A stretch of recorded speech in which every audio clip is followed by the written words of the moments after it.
is UNLV Arts Worldwide. This is episode 16, and I'm excited. This is our International Alumni Spotlight episode, and this is our great Dean Nancy Uscher. Hi, Nancy. Oh, Louis, thank you for that warm welcome. You and I are excited as we've been discussing this episode to spotlight, have an international alumni spotlight on Eric Whitacre, who graduated in 1995, and is just someone who inspires us. Louis, when I think about Eric's work and what it's meant to the world, I think about someone who's inventive, making the most of every opportunity. Our audience is going to hear today in this beautiful interview with Eric and his mentor, David Weiler, how things happened. I think that is one of the most instructive opportunities we can have for our students and for our listeners. How do things actually happen in a person's life so that the person grows continuously and ends up being a transformative figure? How do you see that, Louis? Nancy, this is such a wonderful story because I just adored hearing about a student who comes into a program, isn't sure whether this is the program for them, but finds a place, finds a mentor, and then goes off and transforms the entire world of choral studies. It's just astounding, and it's a testament to the power of the arts. And I love the fact that this is such a beautiful highlight and tribute to our wonderful choral program. We're so pleased today to have really, really special guests. Louis Kavouras and I are going to have this great conversation with our very own Professor David Weiler, who is a masterful choral professor in our School of Music, and our very distinguished alumnus, Eric Whitacre, who graduated from our college and from the School of Music in 1995. And David and Eric know each other very well. As you could imagine, all of our students have wonderful professors to help guide them, and that was certainly the case during Eric's years at UNLV. Eric has accomplished so much in his life and has been really inspirational to so many of us. We look forward to hearing the stories and going through the journey that Eric has had, and how David and Eric have worked together and been great colleagues over the years. So welcome everyone. Welcome. Thank you. Thanks, Nancy. Thanks, Louis. And hey, Maestra. Hi, Eric. Louis, you were. I just want to start with just a question. Eric, we recently rewrote the college mission, and we talked about wanting to have students who boldly change the art forms they're in. And so I'm so excited to be here today because you are an alumni who has gone out there and really transformed the world and is doing really innovative things. If we could take a moment to just go back, what was it like graduating from UNLV, and how did that set the foundation for this career? You have to forgive me, Louis. I can see all three of you, and I see David. When you asked that question, what was it like graduating in 1995? David just sort of laughed. So, as we were talking before we started with this, it took me 7 years to get my undergraduate degree. So my memory of the graduation itself was hallelujah. Like I finally made it through. I was not, say, an exemplary academic student. I had and I still have this insatiable curiosity. And so I just remember taking classes in every possible discipline and field, nothing that had anything to do with my career. And honest to God, it must have been in my third or fourth year that I finally realized, oh, wait a minute. So if I just take this set of classes, they'll give me a degree. It hadn't occurred to me. I guess I just thought of it as sort of an apprenticeship, and that they would kick me out when they thought I was ready to go. And so anyway, when I graduated in 95, it had been 7 years. And when I look back on the scope of the transformation that I went through, I couldn't have been greener when I first began school. I mean, truly, I only went to UNLV because it was the biggest state school in Nevada. I grew up in Nevada in a small, and so there was UNR or there was UNLV. I just went to UNLV because I had some friends going, and it was big and it was far away from my parents.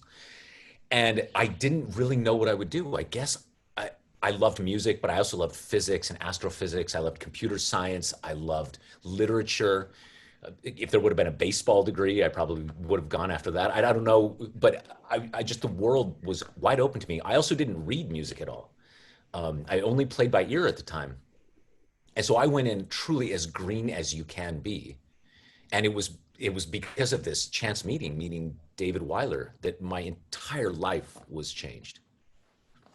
What are some of the events, such as your really transformative approach to the virtual choir world and things like that?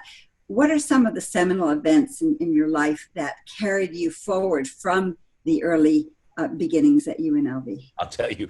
So truly, I think the seminal events of my life that carried me forward, all of them are sitting right here on this Zoom chat. They're all connected to David Weiler. So let's start here. David, I came in and auditioned for a music scholarship. This is before school had begun. At least this is the way I remember it. David, tell me if you remember this differently. And I think it was the week before school started. And I knew that I played piano, and I knew that I liked music, so I auditioned for a music scholarship. And I distinctly remember them saying, I came into the room and I had written down that I was a keyboardist. And so I sat at the piano and they said, why don't you play something from your repertoire? And I didn't know what the word repertoire meant. so I said, I just play. I mean, I had no training. I really can't emphasize how green I was. And so I think I just improvised some kind of late 80s new age music, something that I'd been listening to. And David was in the room as part of the jury. And if I remember right, David, immediately following, you said, why don't you come over and sing for me? And I remember going just right across the hallway, because that would have been in Carol Stiver's room. Oh, okay. At least this is the way I remember it. Do you remember it this way? I don't remember all of that. I do remember you auditioning for choir. So okay. This was continue. 30 years ago, so yes. God knows what happened. But I remember that I came across, and David kind of listened to me sing and gave me a sight reading exercise, and I think pretty quickly realized that I couldn't read at all. I had a decent ear, and I was super enthusiastic. Yes. And yeah, those three things. And then also for any choir directors out there, and that I was alive. That's always important. Just a warm body, especially someone who's a bass. Like, yep, you'll do. So David invited me to come and sing in the big choir. And then in my mind, David, I actually didn't start until the second semester. Is that right? I think that's right. I think that's the way it is. You didn't want to have anything to do with this choir thing. Yeah. My experience with choir growing up had been in high school. Everyone had worn the Henry VIII outfits and sung madrigals, and just, that I couldn't do. But somehow, some way, I made it in. I think, David, you were persistent too. I'm sure I saw you a couple of times in the hallway over the course of the semester, and you talked to me, or you were welcoming. Regardless, I ended up in the choir for that second semester. And the first piece that I sang, they'd already been working on it, I think, was the Requiem by Mozart. And we were going to take the tour of Mexico, right, at the end of that semester. Yes, that's right. Okay, right, so we selected, I think, 40 singers went on that tour. It was like an 8 or 10-day tour throughout Mexico. And we were doing the Mozart Requiem in Mexico City in the Palace of Fine Arts with a guest conductor, collaborating with another university. Yep. That was it.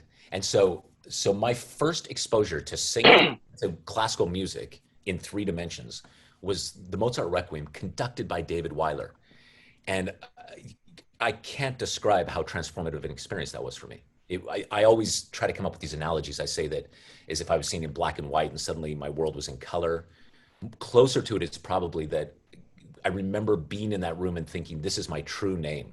Not Eric, but my actual name, the name that's inscribed on my soul. And then that was it. I just remember from that day forward, I was just a choir geek. I couldn't get enough of it. That I was eventually the president of the choir social committee, and I joined the men's glee club. So that's time number 1 that David changed my life. Then the next time is David has this tradition that every year at the end for the final semester with the small chamber group, he conducts a different setting of the poem Go Lovely Rose. And this was passed down from you by your high school director, right, David? I inherited this from my high school director because So we sang a different setting of Go Lovely Rose every year. And I was looking for something in my own teaching to help create community and bonding amongst the students. And it wasn't quite happening the way I wanted it to happen. And I was very green, a very young teacher. And I think it was my third year of teaching that I said, well, maybe the Go Lovely Rose tradition will work. So I started that my third year of teaching. And Eric, I think it was my fifth year of teaching that you came to UNLV. So I was still just, I describe myself as greener than green back then and willing to try just about anything in my own little quiet way. It's the best, isn't it? It's as a small side note, there's no greater strength than being green and naive, don't you think? Yes. You make mistakes, and like one makes mistakes and is so voracious with this existing material, right? You're not jaded, you're not cynical. It's just every day is this revelation. That's it. And Yeah. many of us talk about UNLV in that way too, that it's always been a place where you could just do anything. So yeah, if you're green, why not? You know? Yeah, absolutely. I love that. Yeah, it's such a strength. And so David had this tradition of singing these different musical settings of this poem. And I was so grateful to this world that he had given me. So this was in my third year of my degree. I was accepted into the chamber singers, this group that did this. And I decided that as a gift to David, I would write him his own setting of the Go Lovely Rose.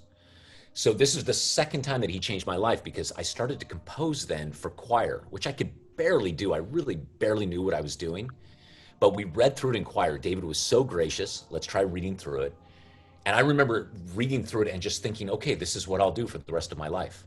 Having somehow notes that I'd written down in the hearts and breaths and minds of other human beings. It was so electrifying. I didn't even know if there was a career that could be done doing this. I just knew that's it. That's what I'm doing. And then David so selflessly and so graciously decided to close the program that we sang at a big convention with that piece that I'd written. So I'm still a student, I'm in the choir, and David is conducting this piece in Hawaii. And that launched me in a very big way on the stage of the choral community. So that's the second time. Then suddenly David decided that I would make a decent conductor. I still don't think he's right about this, but Oh, come on.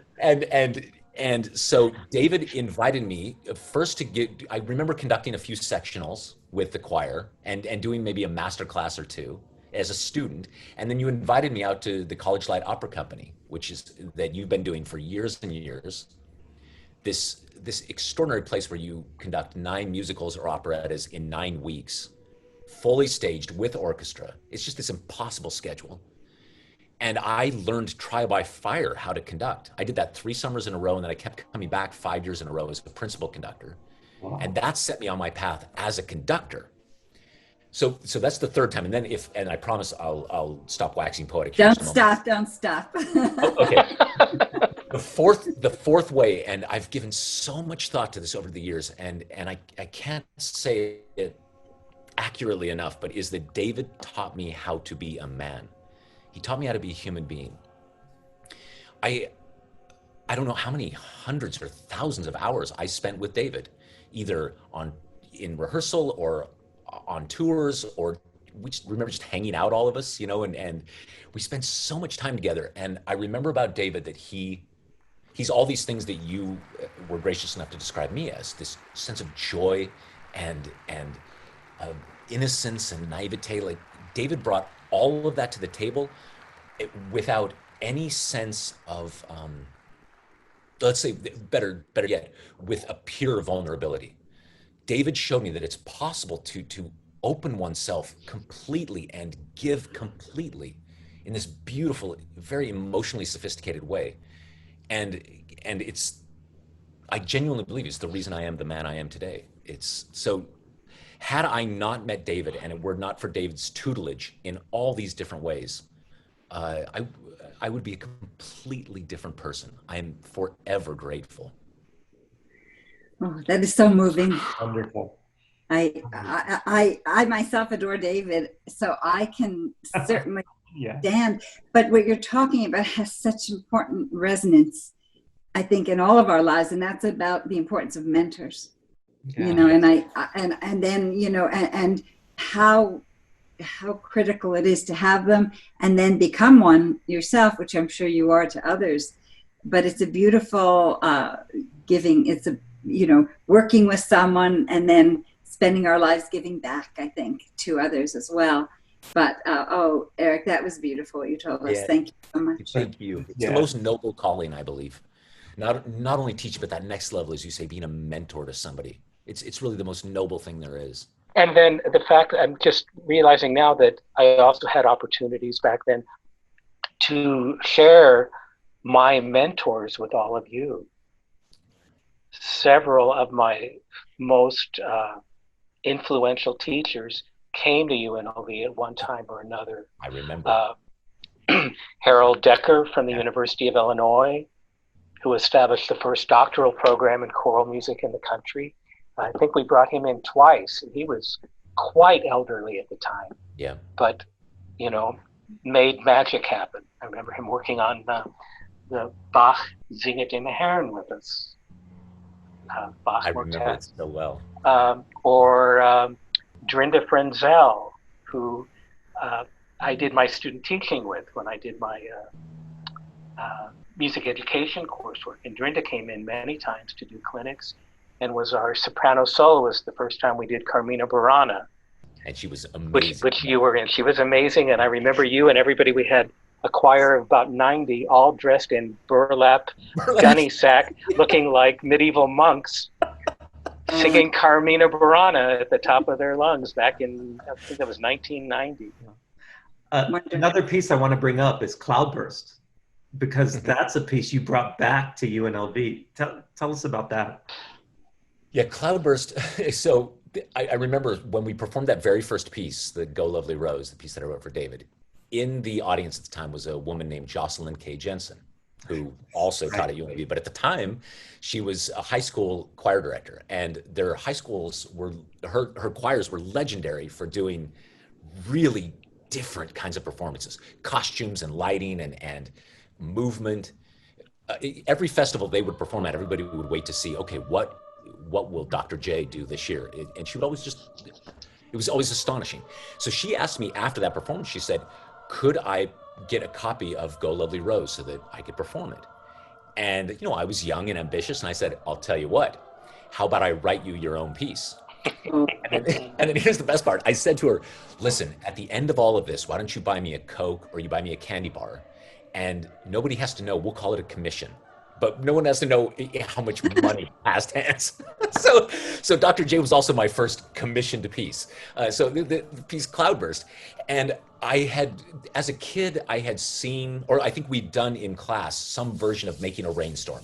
That thing that you do with young kids where you do this and then finally you snap fingers and you clap. And at the time, well, it's a long, convoluted story, but I had been hugely inspired by a rainstorm that I experienced the year before on tour. You remember up in Northern California, David? Oh, yes. You remember this? We were up somewhere near San Francisco in my mind, and we stayed at You're right, Palo Alto, I think. A youth hostel. Is that possible? Or somewhere yes, out in the... Yes, it is.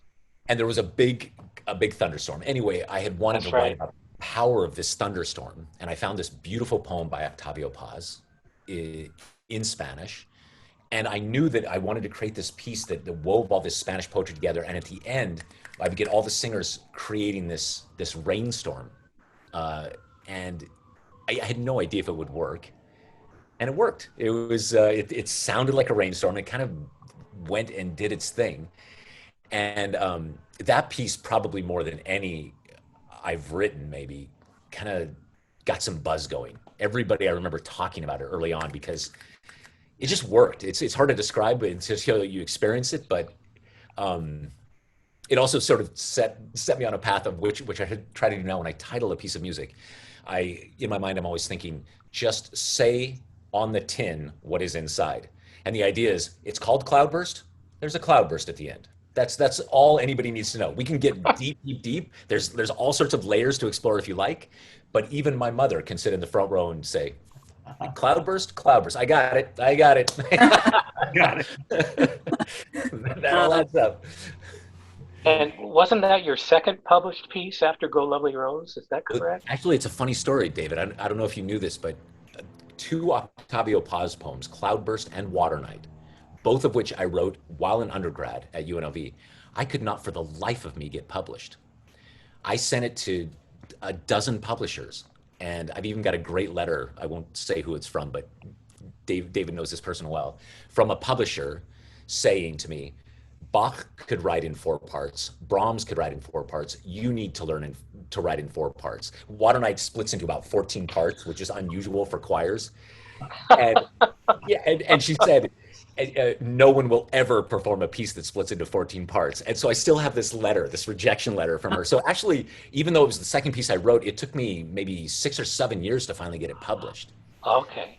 So the rest of the Flower songs got published before that. She Weeps Over Rahun, all these other pieces before, while I was desperately trying to get this thing published, these 2 pieces published. If I could chime in too, just to say a few more words about Jocelyn K. Jensen, who inspired Cloudburst and did the first performances with her high school choir, El Dorado High School concert choir. And also She Weeps Over Rahun was for the UNLV Women's Chorus. And when Dr. Jensen retired from the school district, she had already started our women's chorus for us at the university and continued doing that after her retirement from the school district, and started teaching several music theory and sight singing courses at the university, and co-conducted the concert choir with me, even co-conducted the men's chorus with me, taught choral methods.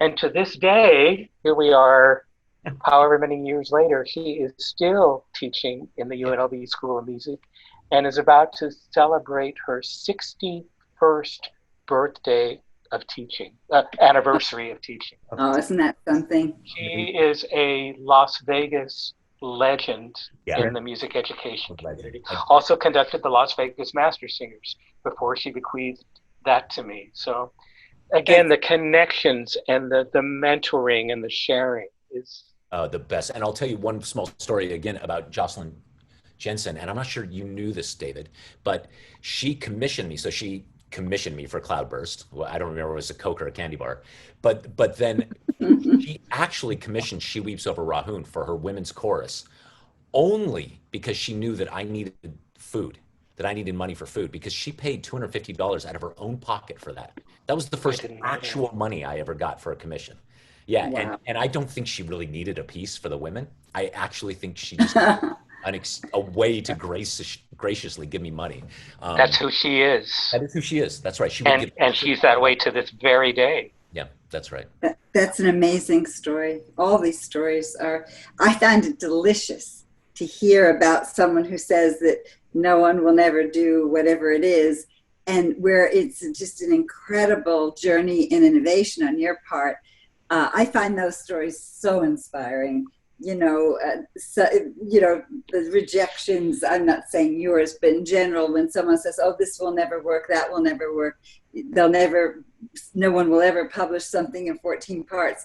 And in a way, it's an incredible moment where you're discovering something that hasn't been done before. It's the creation of knowledge, which I believe you've been doing all your life. And I just love, somehow, devilishly love hearing that someone said that. I think it could inspire everyone watching and inspire our students to just keep going.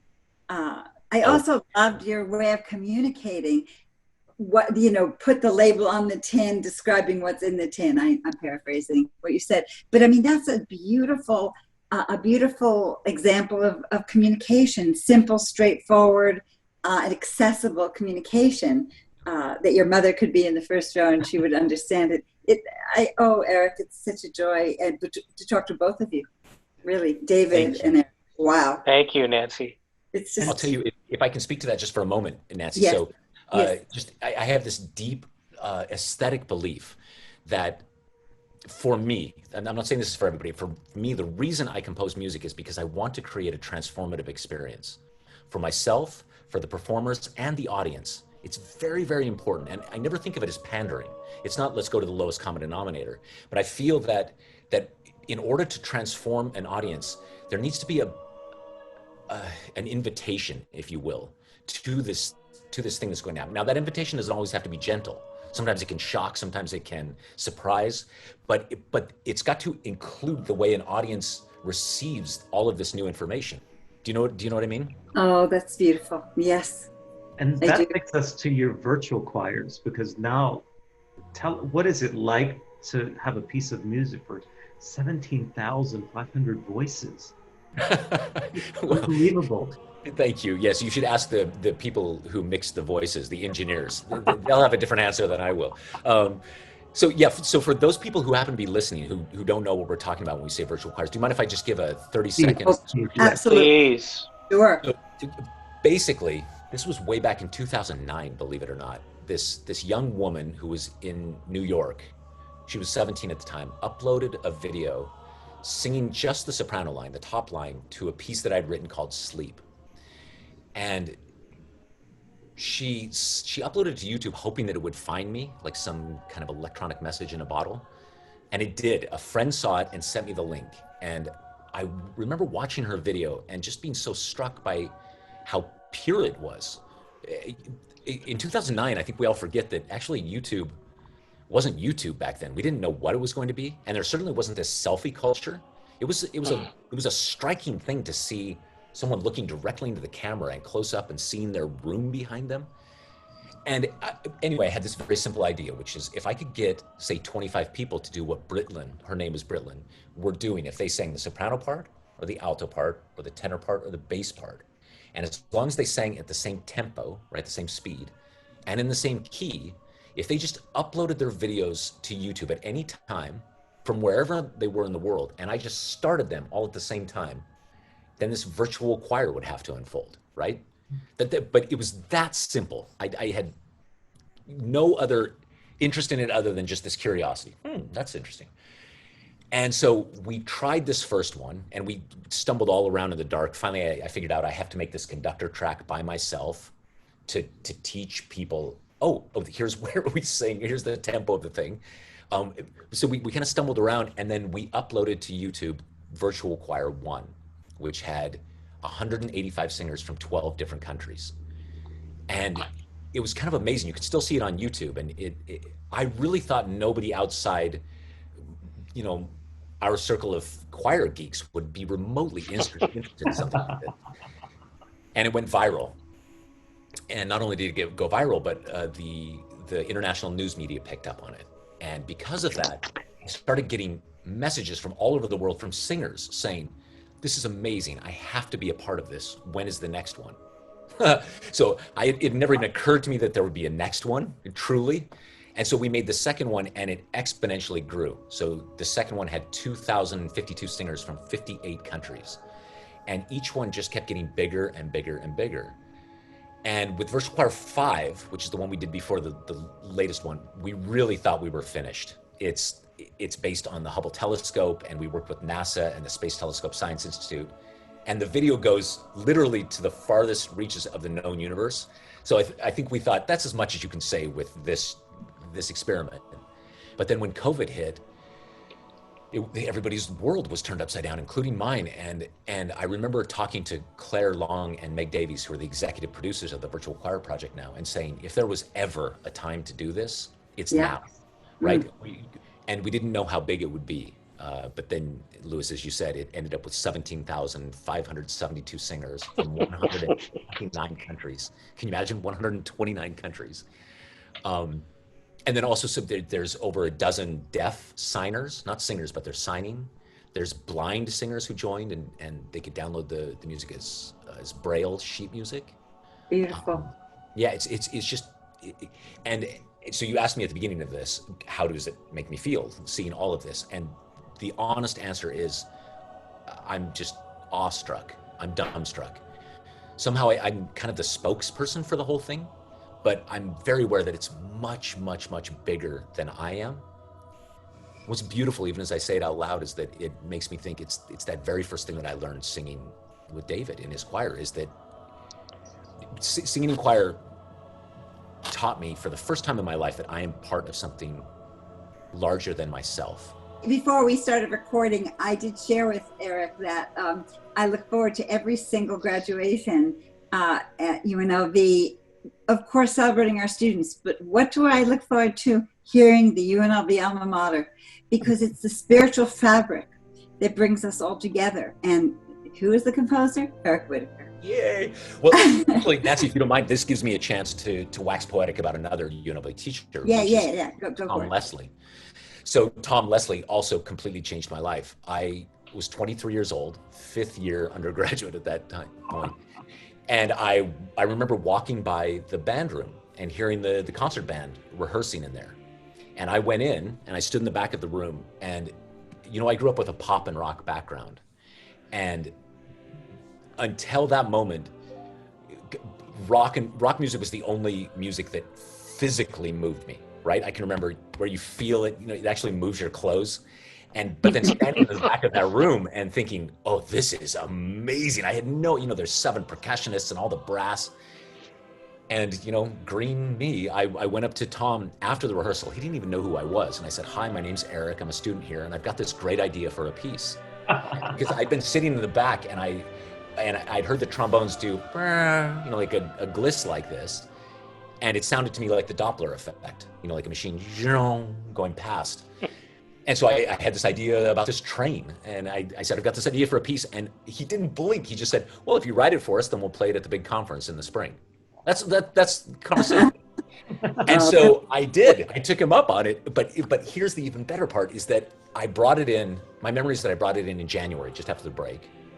And we put it up on the stands, and everybody played through it. He conducted it.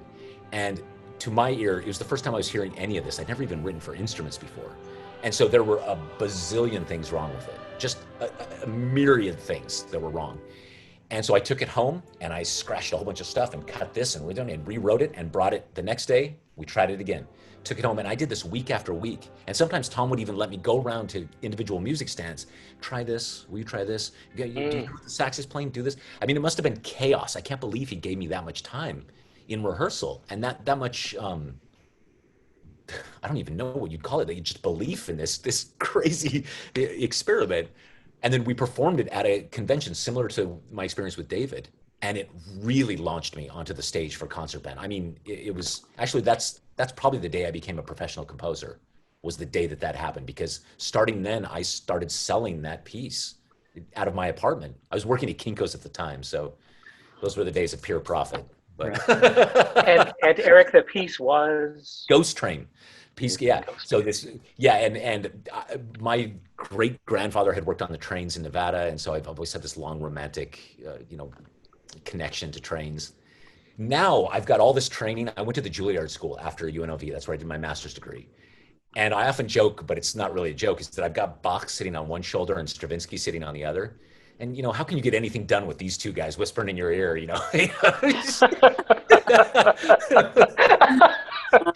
trying to work here. But when you're young like that, you don't know that. You don't know any better. And actually, that's where the magic truly happens. It's one of the great virtues of being a young student, right? Is that you don't know. It's that you can throw yourself with abandon into something simply because you love it, simply because it moves you. Oh gosh, I know Louis and I are so inspired. I know we are. I have to really spend some time reflecting on all the beautiful things that you both shared with us, because we talked a lot in the beginning of when we started this series about making meaning. And we heard so much today about deeply making meaning of work, of life, of play, and of relationships, and how important mentors are and how important colleagues are. Oh my gosh, it's just How been a important play is, just to how play. important Yeah. play and exploration and not knowing what you don't know and that being okay. And oh gosh, it's just terrific. Thank you. Really, thanks to both of you for your time and your thoughts and your generous sharing with us and our audience today. It's speaking of meaning, it meant a lot. It meant a lot. Nancy, what a wonderful episode. I almost get emotional every time I hear Eric talk about his mentor in the program. Louis, we are so proud of Eric and David and our choral program and our School of Music, as we are of the whole college. But this is such a great, this particular alumnus, Eric, is such a beautiful example. Someone who illuminates our very mission statement, which is to produce visionaries that are going to go out and transform the world. So that really is so touching that he's done that, and he's still young and he's still working and creating, and his imagination is so rich. And we've talked about possibilities and opportunities and being optimistic. I think he embodies all of that. How do you see that? No, Nancy, we've been talking about pandemic and people finding a way. What's astounding is Eric was onto these virtual choirs before they were even needed. And right now, so many people are recording in this manner and creating artworks that aren't just for a few people, but for so many. 17,000 voices is unbelievable to me to even fathom, but to experience it, it's like a heavenly choir. It's wonderful. You know, it's like putting your arms around the entire globe. Yes. and bringing people together, because we've said from the beginning, Louis, that the arts are essential, and the arts bring people together and give them joy and hope and a sense of optimism. And even in hard times, knowing that there's beauty and there are some wonderful, engagements that each individual, each person alive can have. And I do think that Eric inspires us that way. Yeah, and I think it's such a great inspiration for our current students to see one of our alumni who was just like them, but then went off and just transformed the world. And it's such a big name in the choral world. So it's really heart touching. And Louis, he said in his interview, he wants to come back to campus. And the answer is yes, yes, yes. Yes, we will do a project together, and it would be wonderful to involve actors and singers and dancers and just bring the entire college together around his work. It is great. We are looking forward to welcoming Eric back, and we're so pleased that we could share this episode with our audience. Yes, this is UNLV Arts Worldwide. We're reaching from Las Vegas to the world. Bye, Nancy. Bye-bye.